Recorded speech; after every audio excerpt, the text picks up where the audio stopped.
नमस्कार दोस्तों, Girish sir YouTube channel पर आप सभी का हार्दिक स्वागत है। दोस्तों, आज हम आपको बताएंगे कि किसी भिन्न को दशमलव संख्या में कैसे बदला जाता है। अगर कोई भिन्न दिया गया है तो उसको आपको दशमलव संख्या में आप कैसे बदले हैं। तो चलिए दोस्तों, वीडियो को स्टार्ट करते हैं और आपको बताते हैं। जैसे देखिए, पहला क्वेश्चन आपका है कि दिया है 2/10। क्या चीज़ है? 2/10। अब अगर 2/10 को हमको भिन्न में बदलना है तो सबसे पहला काम ये करेंगे कि 2 लिख लीजिए। जो ऊपर अंश में जितना दिया है, अंश समझ रहे हैं ना, ऊपर जो होता है उसको अंश कहते हैं और नीचे जो लिखा होता है उसको हर बोला जाता है। तो अंश में यहाँ पे क्या लिखा है? 2 लिखा है। तो सबसे पहले आप 2 लिख लीजिए। अब देखिए, 1 के बाद कितना जीरो है? 1 जीरो है। तो यहाँ से हम क्या करें, यहाँ से एक अंक पर क्या लगा दिए? पॉइंट लगा दिए। हो गया, दशमलव में परिवर्तित हो गया। आइए दूसरा क्वेश्चन देखते हैं। लिखा है 25/100। ये आपका क्या लिखा है? 25/100।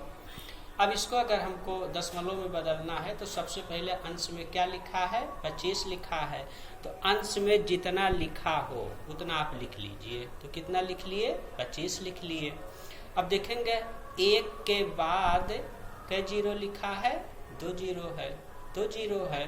तो यहाँ पर हम 2 अंक के बाद दशमलव लगा देते हैं। 1 1 2, यहाँ आपका पॉइंट लग गया। चलिए आगे समझते हैं। तीसरा नंबर क्वेश्चन देखिए, क्या लिखा है? ऊपर लिखा है 6251/1000। तो ऊपर जितना भी अंश में लिखा है उतना आप क्या करिए? लिख लीजिए। पहले हम लिख लिए।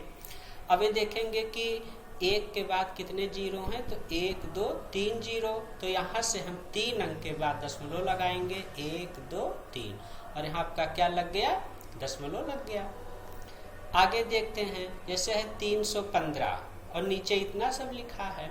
तो सबसे पहले हम क्या करेंगे? आप 315 को लिख लीजिए। 315 लिख लिए। अब देखिए 1 के बाद कितने जीरो हैं? 1 2 3 4 5। तो दोस्तों, हम यहाँ पे 5 अंक के बाद दशमलव लगाएंगे, लेकिन हमारे पास अंक हैं कितने? 3 अंक हैं। भाई दशमलव लगेगा 5 अंक के बाद, और आपके पास अंक कितना है? 3 अंक है। तो उस कमी को किससे पूरा करेंगे? जीरो बढ़ा के। लेकिन ध्यान रखिएगा, जीरो आप दाहिने नहीं बढ़ाएंगे, जीरो आप बाएं बढ़ाएंगे। दोस्तों, अगर जीरो आप दाहिने बढ़ा देते हैं, मान लीजिए कोई संख्या लिखा है 5 और आपने यहाँ पे एक जीरो बढ़ा दिया, तो उसकी वैल्यू देखो बदल कर 5 से हो जाएगा 50। लेकिन अगर कोई संख्या 5 लिखा है और आपने उसके बाएं जीरो बढ़ा दिया तो 5 ही पढ़ा जाएगा। इसलिए जब हम बाएं जीरो बढ़ाते हैं तो उसका स्थानीय मान नहीं बदलता है। तो हमारे पास अंक 3 है, लेकिन लगेगा दशमलव कितने अंक के बाद? 5 जीरो है। 5 अंक के बाद अंक केवल 1 2 3 ही था। तो उस कमी को पूरा करने के लिए हम 2 इसमें और जीरो बढ़ा दिए। अब देखिए 5 अंक हो गया। 1 2 3 4 5। यहाँ 5 अंक के बाद क्या किया? दशमलव लगा दिए। आगे देखिए, जैसे लिखा है पहले से ही अगर दशमलव लगा हो तब क्या करेंगे? 2.15/100। तो सबसे पहला काम आप वही पुराना नियम अपनाएंगे। आप क्या लिख लिए? 215। अब यहाँ पे देखिए दोस्तों, कई जीरो है? 2 जीरो है। तो दशमलव कितने अंक के बाद लगेगा? 2 अंक के बाद। लेकिन ध्यान रखना है, ये 2 अंक यहाँ से नहीं लेंगे, क्योंकि इसमें दशमलव पहले से लगा हुआ है, इसलिए इसके इधर हम 2 अंक लेंगे। तो इधर देखिए कई अंक बच रहा है? 1 ही अंक। 1 अंक की कमी पड़ रही है, तो उस कमी को किससे पूरा करेंगे? जीरो से। यहाँ जीरो बढ़ा दिए। तो ये आपका हो गया 0.0215। आइए आगे देखते हैं। जैसे है 52.6 बटे क्या है? 100 है। अब इसमें भी दोस्तों सबसे पहले हम क्या लिख लेते हैं?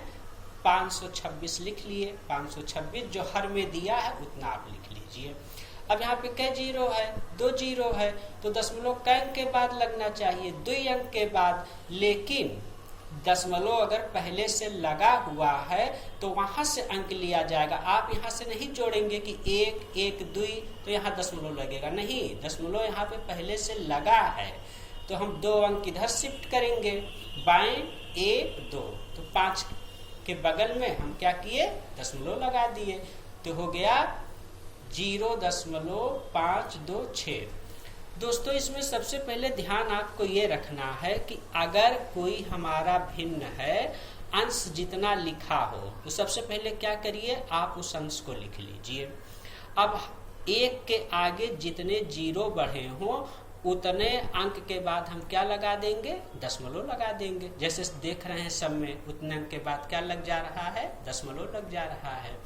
लेकिन दोस्तों अगर किसी क्वेश्चन में दशमलव पहले से लगा के दे रहे हैं तो ध्यान ही रखना है कि हम इसको अंश में जितना लिखा है उसको तो लिख लिए वैसे, और हर में जितना 0 है दशमलव उतने अंक के बाद लगेगा। लेकिन दोस्तों यहाँ पे पहले से दशमलव चूंकि लगा हुआ है इसलिए उसके बगल वाले अंक से हम जोड़ेंगे 2 अंक, तो 1 1 2, और अगर अंक की कमी पड़ रही है तो उस अंक की कमी को किससे पूरा करेंगे, 0 से। तो दोस्तों उम्मीद करते हैं कि आपको ये वीडियो जो है पसंद आया होगा। अगर वीडियो पसंद आया है तो वीडियो को लाइक और चैनल को सब्सक्राइब करिए। धन्यवाद।